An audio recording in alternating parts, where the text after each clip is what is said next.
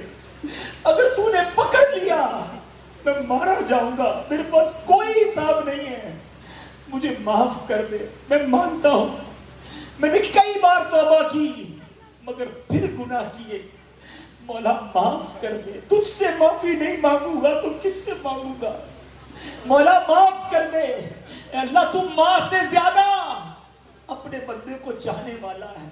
آج کے اجتماع میں کرم کر مالک، معاف کر دے۔ آؤ میرے پیارے اسلامی بھائیوں آج اپنے رب سے معافی مانگ کر جانا ہے، آج زندگی کو بدل کر جانا ہے، آج نافرمانی والی زندگی کو چھوڑ کر جانا ہے، کیونکہ مجھے نہیں پتا میری زندگی کی کون سی رات آخری رات ہے۔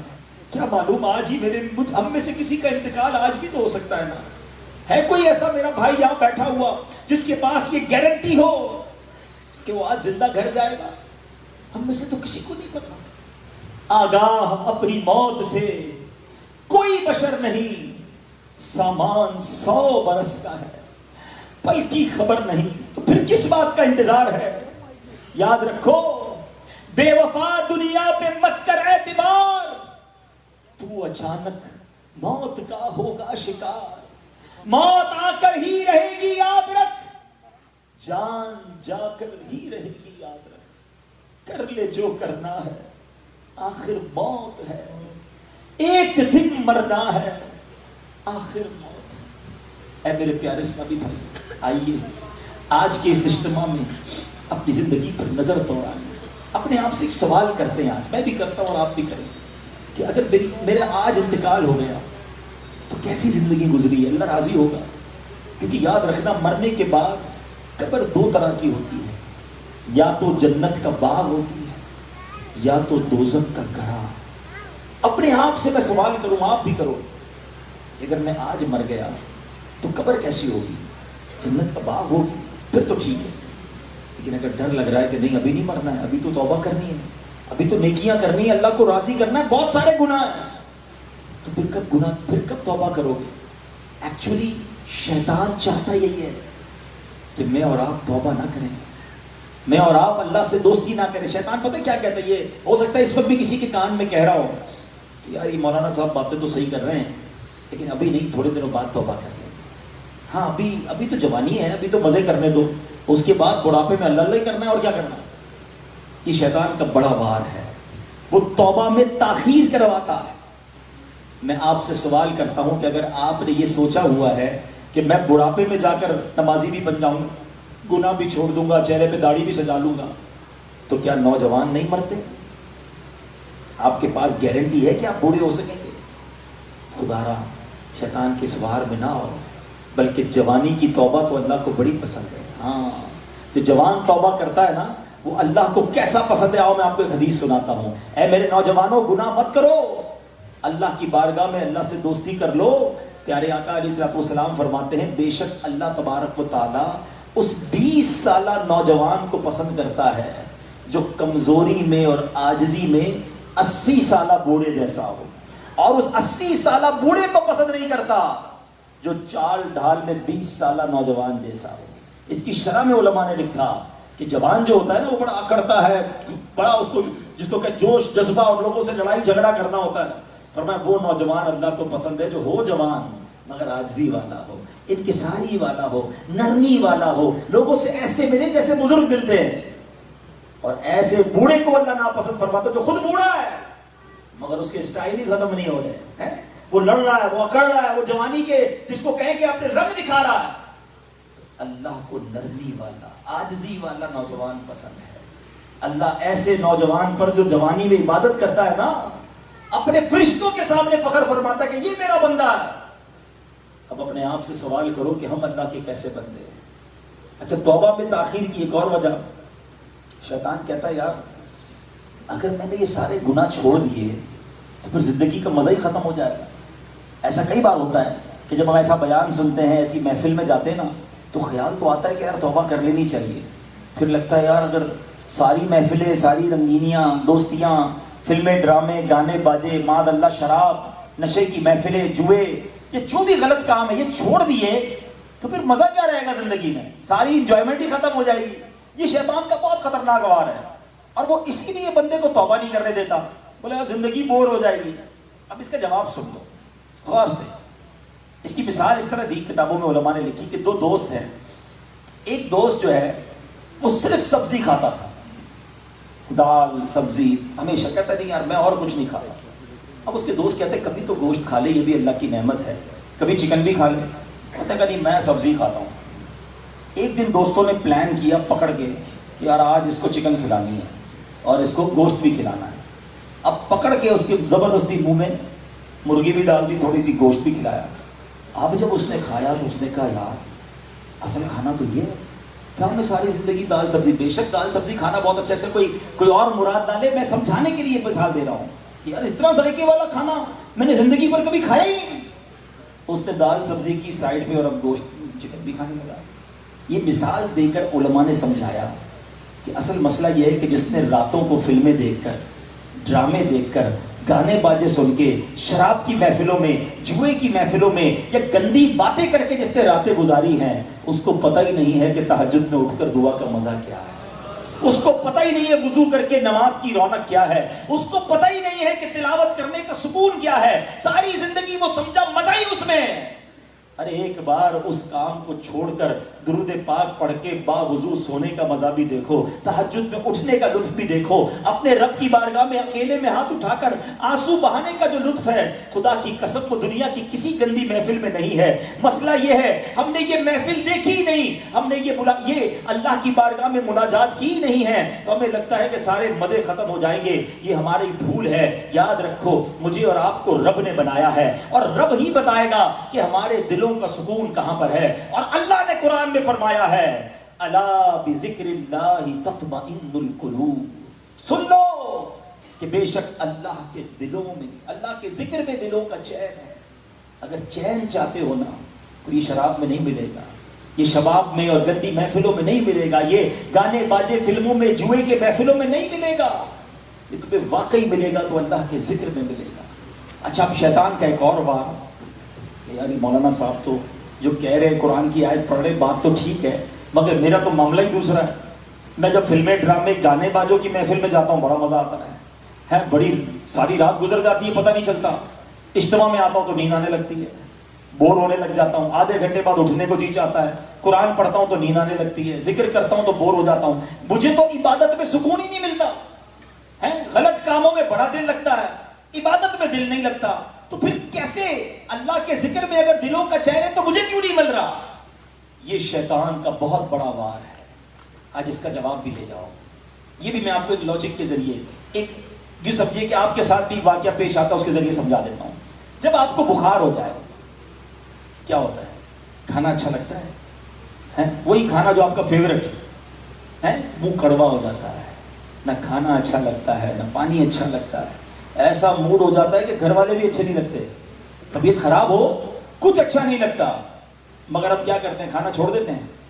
ہمیں پتہ ہے بیمار ہوں تھوڑے دن تک یہ رہے گا، ہم سب کو پتہ ہے، کھانا بھی کھاتے ہیں، دوائی بھی کھاتے ہیں، ہمیں پتہ ہے جیسے ہی بیماری دور ہوگی کھانا بھی اچھا لگے گا، باقی سب زندگی بھی اچھی لگے گی۔ یہ چند دنوں کا پرابلم ہے، ایسا ہی ہوتا ہے نا۔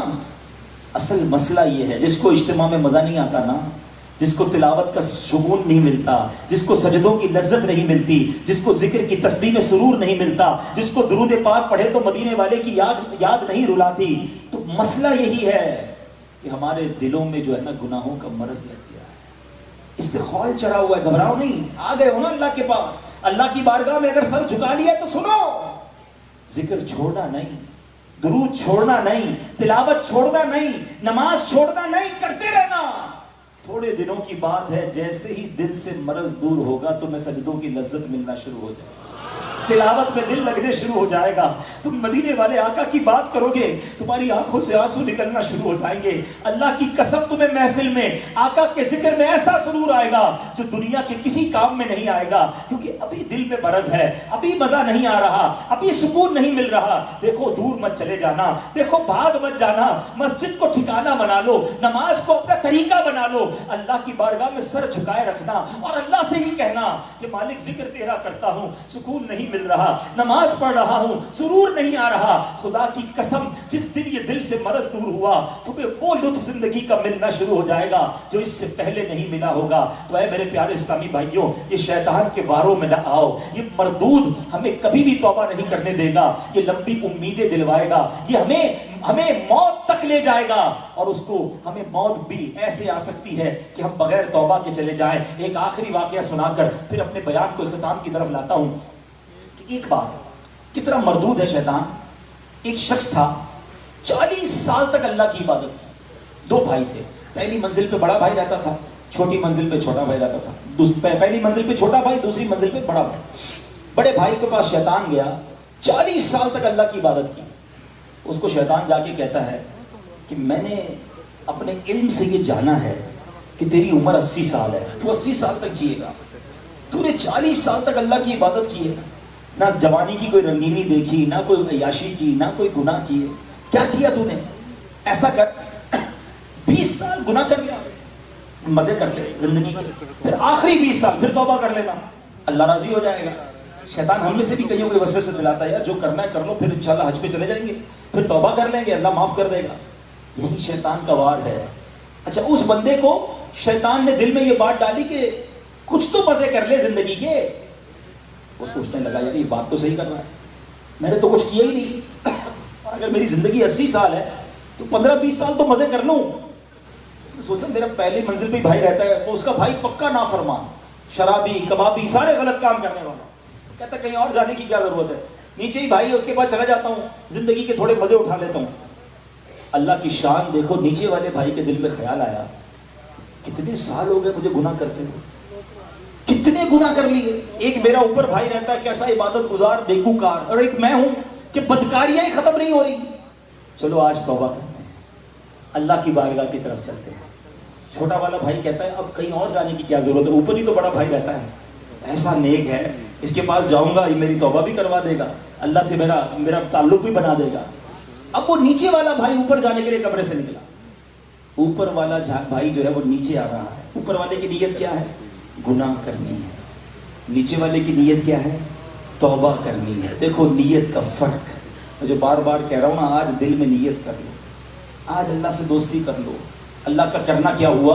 اوپر والے بھائی کا پیر سلپ ہوا، لڑکھڑاتا ہوا سیڑھیوں سے چھوٹے بھائی پر گرا، دونوں بھائی نیچے گرے، دونوں کا انتقال ہو گیا۔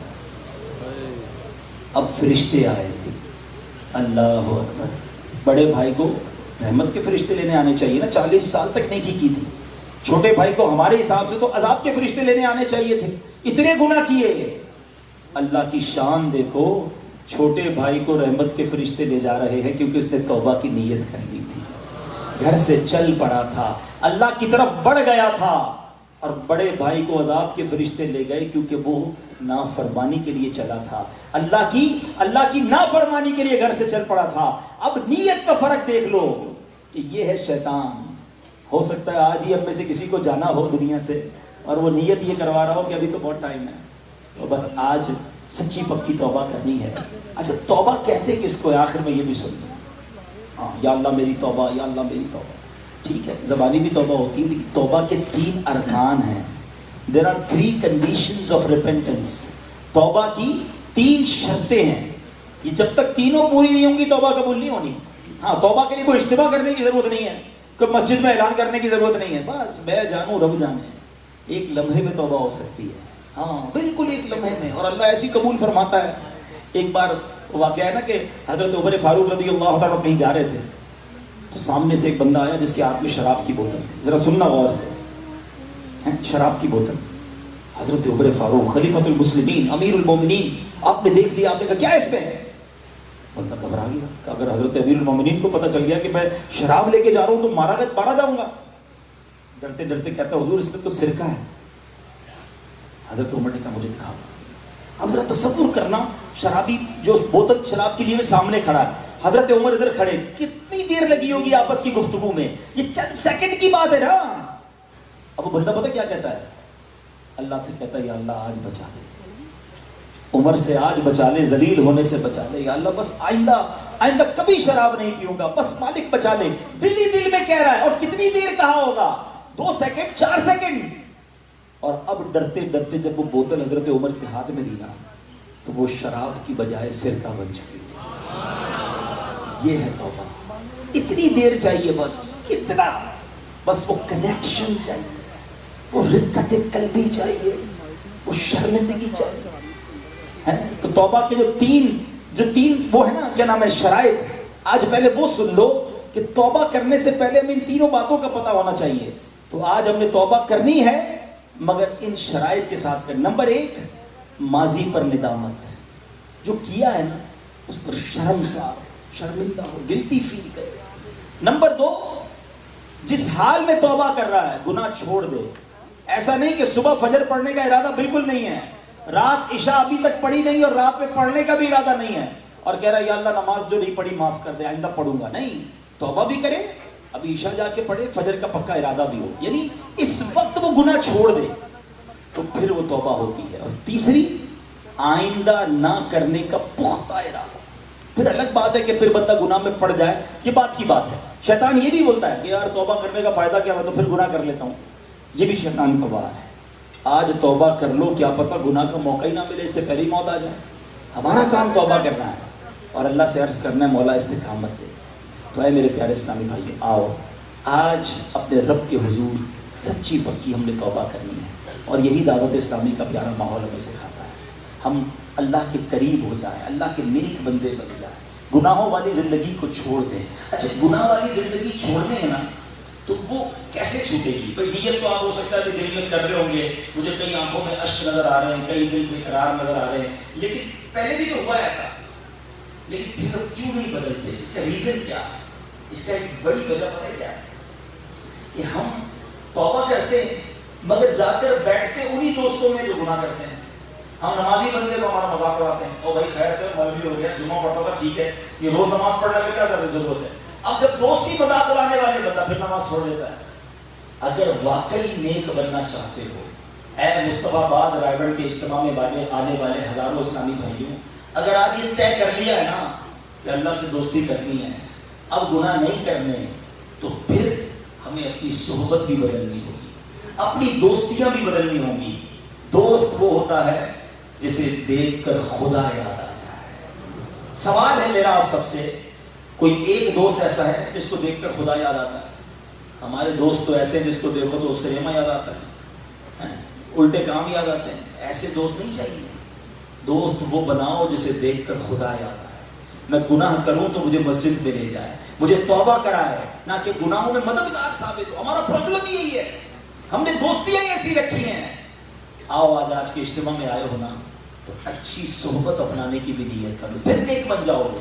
اچھی صحبت تمہیں نیک بنا دے گی۔ پنجابی شاعر کہتے ہیں بھلے بندے دی صحبت یارو جنہیں دکان اتارا سودا بھاوے ملے نہ لئیے بھلے آن ہزارہ. عطر والے کی دکان دیکھی ہے نا, پیسے خرچ کرو نہ کرو فری کی خوشبو مل جاتی ہے. یہ ہے اچھی صحبت. ابھی اجتماع میں آئے نا, انشاءاللہ یہ رحمت برس رہی ہے, سب کو حصہ مل رہا ہوگا. یہ اچھی بندے کی صحبت ہے. اور کہتے ہیں برے بدے دی صحبت یارو جویں دکان لوہارا, کپڑے پاویں کچھ کچھ پئیے چنگا پہن ہزارہ. جتنے بھی کپڑے بچا لو, لوہار کی دکان پر جاؤ تو سوراخ ہو ہی جاتا ہے کپڑوں میں. یہی برے دوستوں کی صحبت ہے. کچھ لوگ کہتے ہیں میں شراب نہیں پیتا, دوست پیتے میں صرف بیٹھتا ہوں, میں جوا نہیں کھیلتا, دوست کھیل رہے ہوتے میں تو صرف کمپنی دیتا ہوں, میں غلط کام نہیں کرتا. ارے اللہ کے بندو, یہ دوست ہی ہوتے ہیں جو تمہیں حرام کی طرف لے جاتے ہیں. آج تم شراب نہیں پی رہے, مگر کل ایک دن آئے گا کہ تم شرابی بن جاؤ گے. آج تم نشہ نہیں کر رہے, لوگ کہتے نہیں میں تو صرف سگریٹ پیتا ہوں. ارے یہی سگریٹ تمہیں آگے جا کے پھر نشے والی سگریٹ بنے گی. آج تک کون سا ایسا شرابی اور جواری, یا مجھے جناب کوئی ایک نشہ ہی بتا دو کہ جس کو ماں باپ نے لا کر دیا ہو کہ بیٹا آج تجھے بڑا اچھا کام کیا, لے بیٹا شراب پی لے, ہیں, یا یہ آج چرس کا سگریٹ پی لے, یہ ہیروئن پی لے. کون پلاتا ہے؟ ہمیشہ یہ غلط عادت دوستوں سے ہی لگتی ہے. اور بندہ کہتا ہے مجھے اپنے اوپر بڑا اعتماد ہے, میں تو صرف بیٹھتا ہوں. یہ بیٹھنے والا ہی آگے جا کے برباد ہوتا ہے. چور بناتے ہیں, ڈاکو بناتے ہیں, غلط کاموں کی طرف لے جانے والے یہ دوست ہوتے ہیں. خدا آج طے کر لو کہ میں نے دوست کسے بنانا ہے. ارے دوست وہ ہونا چاہیے جو زندگی میں بھی مجھے گناہوں سے بچائے, اور میں مر جاؤں تو میری قبر پر آ کر بھی مجھے ثواب پہنچائے. ہمارے تو ایسے دوست ہیں جن کو جنازہ ہی پڑھنا نہیں آتا, کیا ثواب پہنچائیں گے؟ اب طے آپ نے کرنا ہے کہ اگر واقعی نیک بننا ہے تو اپنی سنگتیں, اپنی دوستیاں بھی تبدیل کرنی ہوں گی. اور آج کے دور میں آپ کو دعوت اسلامی ایسا ماحول دیتی ہے, ایسے دوست دیتی ہے جو انشاءاللہ زندگی میں بھی آپ کو کام آئیں گے اور مرنے کے بعد بھی آپ کے لیے ایصال ثواب کریں گے. آؤ آج میں بھی نیت کروں اور آپ بھی نیت کریں. پکی سچی آج نیت کرنی ہے, اور یہ اس پورے پنڈال کو اپنی نیت کا گواہ کرنا ہے کہ آج کے بعد میری کوئی نماز قضا نہیں ہوگی. ایسا نہیں, ایسا نعرہ لگائیں کہ شیطان بھی ادھر سے بھاگ جائے. آج کے بعد ہماری کوئی نماز قضا نہیں ہوگی, فلمیں ڈرامے نہیں دیکھیں گے, گانے باجے نہیں سنیں گے, حرام روزی کے قریب بھی نہیں جائیں گے, شراب جوئے اور غلط کاموں سے دور رہیں گے, آقا کی سنت کے مطابق زندگی گزاریں گے. یہ ہے وہ نیت جو آج کر کے جانا ہے. اور اگر اس نیت پر استقامت چاہیے تو آپ مدنی قافلوں میں سفر کریں, آپ دعوت اسلامی کے اجتماعات میں شرکت کریں. آپ الحمدللہ یہاں آتے رہیں گے تو پھر بدلیں گے. مسئلہ یہ ہے کہ ہم تھوڑے دنوں کے لیے آتے ہیں, ایک اجتماع میں آتے ہیں, پھر نہیں آتے. تو آج آپ انشاءاللہ یہ نیت کریں کہ ہر جمعرات, الحمدللہ یہاں مصطفیٰ آباد رائے ونڈ میں ہر جمعرات اجتماع ہوتا ہے, تو انشاءاللہ اس پہ آپ شرکت کریں گے تو انشاءاللہ بدل جائیں گے. تو میں بھی نیت کروں اور آپ بھی نیت کریں انشاءاللہ کہ مل کر انشاءاللہ اپنی زندگی کو بدلیں گے. نیت کرتے ہیں انشاءاللہ. میرے بیٹا بیٹھ جائے, آپ کو نعرے کا ٹائم دیں گے انشاءاللہ. جو بات ہو رہی ہے نا اس کو سنیں. تو میں یہ عرض کر رہا ہوں کہ ہم سب اپنی زندگی میں یہ تبدیلی لانے کی نیت کریں. شیطان چاہے گا کہ ہم ادھر ادھر دیکھیں. اب توجہ میری طرف رکھیں کہ آپ نے ہر جمعرات, جیسے آج آئے ہیں, مجھے پتا ہے آج تو ماشاءاللہ دور دور سے بھی اسلامی بھائی آئے ہیں, تو اگر آپ کو آج کے اجتماع میں کچھ موقع ملا ہے, آپ کو سیکھنے کو ملا ہے نا, تو آج یہ نیت کر لیں کہ اب ہر جمعرات اجتماع میں آئیں گے. اب انشاءاللہ مدنی چینل بھی دیکھیں گے. یہ الٹے سیدھے چینل چھوڑ دو, وہ چینل دیکھو جس کو دیکھ کر زندگیاں بدلتی ہیں. دنیا میں ایسا کوئی چینل نہیں ہوگا جس کو دیکھ کر غیر مسلم مسلمان ہو جاتے ہوں, بے پردہ خواتین با پردہ ہو جاتی ہوں, ہیں ماں باپ کے نافرمان بچے فرما بردار بن جاتے ہوں. یہ کیسا ٹی وی کے بارے میں تو بچپن سے سنا تھا, ٹی وی دیکھو گے خراب ہو جاؤ گے, واقعی ایسا ہے. مگر اللہ نے آج ہمیں ایسا چینل دے دیا نا, تو اب اس کو دیکھیں, اپنے بچوں کو دکھائیں تاکہ ہمارے اندر تبدیلی آئے. تو اللہ کریم مجھے اور آپ کو نیک اعمال کرنے کی توفیق عطا فرمائے. اور میں آج پہلی بار رائے ونڈ مصطفیٰ آباد بیان کرنے آیا ہوں. مجھے بڑی خوشی ہوگی کہ اگر مجھے میرے جانے کے بعد یہ اطلاع ملے کہ بھائی آپ اجتماع میں آئے تھے, اور اجتماع کے بعد بہت سارے مدنی قافلوں نے سفر کیا. اب بہت سارے اسلامی بھائی ہر ہفتے اجتماع میں آنے لگ گئے ہیں. مدرسۃ المدینہ بالغان ماشاءاللہ ہمارا ہوتا ہے, جس پہ قرآن پاک بڑوں کو بھی پڑھایا جاتا ہے, اس پہ بھی آپ شرکت کریں. الحمدللہ پچھلے ہی اتوار کو ٹیلی تھون ہم نے کیا, مدنی عطیات مہم, جس پہ دعوت اسلامی کے مدرسۃ المدینہ, جامعۃ المدینہ کے لیے ہم نے اعلان کیا, کنز المدارس بورڈ کے لیے اعلان کیا. 10,000 روپے کا ایک یونٹ ہے, اور اس میں اربوں روپے کے دعوت اسلامی کے اخراجات ہیں. بیٹھ جائیں سارے اسلام بیٹھ جائیں. ابھی تو دعا بھی ہونی ہے, دعا بھی تو کریں گے. دیکھو شیطان یہ چاہے گا آپ دعا نہ کریں. بیٹھ جائیں, شیطان کے خلاف تو جنگ ہے ہماری. بیٹھ جائیں, کوئی بھی کھڑے نہ ہو. تو ہم نے یہ اعلان کیا کہ 10,000 روپے کا ایک یونٹ ہے. تو جن عاشقان رسول نے جمع کروا دیا, اللہ آپ کو جزائے خیر دے. جنہوں نے اب تک جمع نہیں کروایا وہ بھی اپنی دعوت اسلامی کا ساتھ دیں. پوری دنیا میں 3 لاکھ سے زیادہ طلبہ پڑھ رہے ہیں, بغیر فیس کے قرآن پاک پڑھ رہے ہیں, عالم بن رہے ہیں. تو ہمیں ان طلبہ کا ساتھ دینا چاہیے, علماء پروڈکشن میں ساتھ دینا چاہیے. آپ کو جان کر خوشی ہوگی کہ دعوت اسلامی 1 لاکھ سے زیادہ حافظ قرآن بنا چکی ہے. تو کیوں نہ اس بڑے نیکی کے کام میں ہم حصہ دیں. اللہ پاک ہم سب کو اپنی دعوت اسلامی کا بھرپور ساتھ دینے کی توفیق عطا فرمائے. آمین بجاہ النبی الامین صلی اللہ تعالی علیہ وسلم. صلو علی الحبیب صلی اللہ تعالی علی محمد صلی اللہ تعالی. ایک اور خوشخبری سن لیں بھائی, سبحان اللہ. 23 نومبر کو نگران شورا لاہور آ رہے ہیں اور بدنی قافلہ اجتماع ہوگا, بھرپور اجتماع ہوگا. آپ سب بھی آئیں گے نا انشاءاللہ, اور اس اجتماع سے انشاءاللہ بھرپور بدنی قافلوں میں سفر کریں گے انشاءاللہ. انشاءاللہ. صلو علی الحبیب صلی اللہ تعالی علی محمد صلی اللہ تعالی علیہ وآلہ وسلم. پیارے اور میٹھے اسلامی بھائیو, الحمدللہ عز و جل ہم مسلمان ہیں, اور مسلمان کا سب سے قیمتی سرمایہ اس کا ایمان ہے. بزرگ فرماتے ہیں جس کو دنیا کے اندر ایمان کی حفاظت کی فکر نہیں ہوتی, اندیشہ ہے کہ کہیں مرتے وقت اس کا ایمان سلب نہ کر لیا جائے.